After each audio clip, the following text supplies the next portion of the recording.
হয় চাওক, এই মুহূৰ্তত আমি টিয়কত উপস্থিত আছোঁ আৰু টিয়কৰ এইটো হাতখোলা অঞ্চল, হাতখোলা টিয়ক চাহ বাগিচাৰ হাতখোলা অঞ্চলত উপস্থিত আছোঁ। আৰু মই ইতিমধ্যে টিয়ক নদীৰ যি বাঢ়নী পানী পুনৰ আচলতে উফন্দি উঠিছে আৰু উফন্দি উঠাৰ লগে লগে বহু ন অঞ্চল এই মুহূৰ্তত প্লাবিত কৰিছে। আৰু এটা কথা এই মুহূৰ্তত ক'ব লাগিব যে যোৱা 19 তাৰিখৰ যি প্ৰলয়ংকৰী বান, সেই প্ৰলয়ংকৰী বানে এই যিবোৰ অঞ্চল, এই অঞ্চলবোৰ আচলতে প্ৰায় এবুকুলৈকে পানী হৈছিল। আৰু এইসকল যি আৱাসী, এইসকল আৱাসীয়ে আচলতে আশ্ৰয় শিবিৰত গ্ৰহণ কৰিছিল। আশ্ৰয় শিবিৰৰ পৰা আহি কথমটি ঘৰ সোমাইছিল। আৰু আজি এই মোৰ পৰিৱেশ, আৰু এইটো এই মুহূৰ্তত এটা আমি পথতে উপস্থিত আছোঁ। আচলতে এই পথটোৰ সিটো পাৰে প্ৰায় 30-40 ঘৰকৈ লোক আছে, মানে এখন গাঁও আছে। আৰু সেই গাঁওখনলৈ যোগাযোগৰ এই মুহূৰ্তত সম্পূৰ্ণৰূপে বিচ্ছিন্ন হৈ পৰিছে। ভিতৰৰ ফালে বহু আচলতে এবুকুলৈকে পানী এই মুহূৰ্তত। আৰু এই মুহূৰ্তত আমি কিছু ভিজুৱেলছ দেখাই আছোঁ, যিহেতু ভিতৰৰ ভাগলৈ আমি যাব নোৱাৰিম। এখন নাও নহ'লে এই মুহূৰ্তত যাব পৰা কোনো ব্যৱস্থা নাই। আৰু এই যিটো আৱাসিক গৃহ, এই আৱাস গৃহৰ পৰিৱেশ দেখাইছোঁ এই মুহূৰ্তত। এইসকল লোক এই মুহূৰ্তত আচলতে আশ্ৰয় শিবিৰত যাব লগা হৈছে। মই কিছু লোক আছে স্থানীয়, মই কিছু কথা জানিম। মই আপোনাৰ পৰাই জানিছোঁ কেনেকুৱা ধৰণৰ এই যিটো পানী, যিহেতু হঠাৎ আহি গ'ল, আকৌ এটা পানী আহি গৈছিলহে, আকৌ আহিল। যোৱাকালিৰ পৰা বাঢ়িছে পানীটো। একো নাই, ঘৰ চব ডুবি মেলি আজৰি, গোটেই বস্তু বাহানি চব উপঙি আছে ভিতৰত আৰু ৰাতি ভিতৰতে। আপোনাৰ ঘৰ কোনটো? কিমান হ'ল পানী ভিতৰত? কিমান আপোনাৰ ভিতৰত ধেৰ আছে পানী, যিমান আছে পানী ভিতৰত। এতিয়া ক'ত আছে আপোনালোক? এই বাগান হস্পিটাল। কিবা কিবি সাহায্য পাইছে নে আপোনালোকে? পাইছোঁ। সাহায্য পাইছে, কিন্তু কথা হ'ল কি, আগৰ যিটো পানী হৈছিল, পানীৰ পাছত আপোনালোক ঘৰলৈ আহিবলৈ পালে নাই? নাই পোৱা। তেতিয়াৰ পৰা আছেই আশ্ৰয় শিবিৰত, মানে প্ৰায় 20টা দিন এতিয়াও আশ্ৰয় শিবিৰত আছে। কি ক'ব আপুনি? আপোনাৰ ঘৰত কিমান পানী? এইফালে আছে ঘৰ আমাৰ। এইফালে পানী একে এইটো লাইনতে গোটেই বৈ আছে আৰু যাবতো নোৱাৰে এইফালে? নাই নোৱাৰি। সেইটো গোটেই ইয়াতে থাকো। আজি যিমান দিন বানপানী হৈছে তেতিয়ালৈকে দোকানতে খোৱা বোৱা ইয়াতে কৰি আছো। এটা কথা চাওক, এই যিবোৰ অঞ্চল আপোনালোক, এইবোৰ অঞ্চল চাহ বাগিচা অঞ্চল, আৰু চাহ বাগিচা বুলিয়ে নহয়, আচলতে এটা বান ইতিমধ্যে হৈ গৈছে।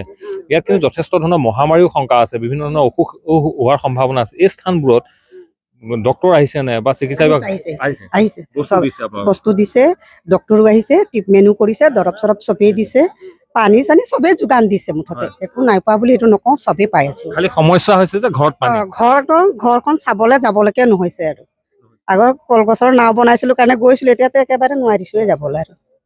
আৰু কি নকম, মই আপোনাৰ পৰা কিছু কথা জানিম অকণ যদি আগুৱাই আহে।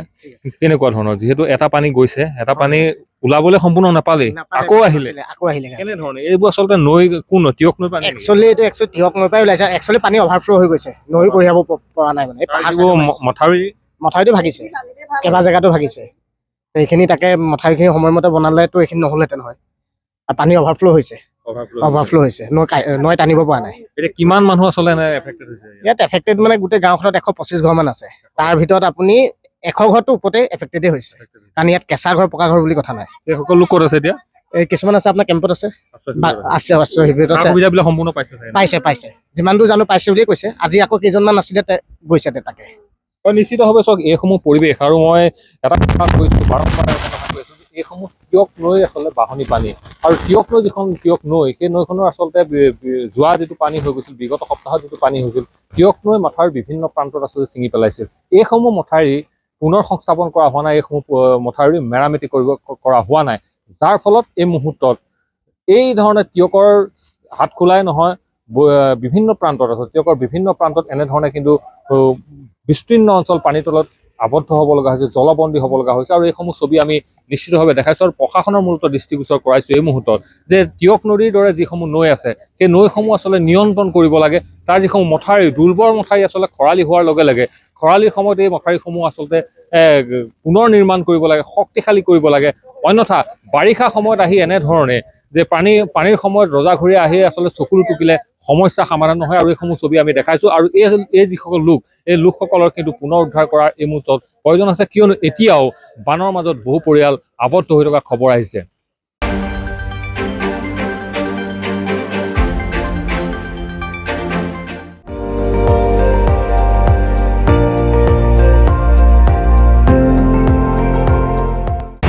আপুনি চাই আছে ND24, সৰ্বশ্ৰেষ্ঠ নহয়, সৰ্বোত্তমৰ দৌৰ।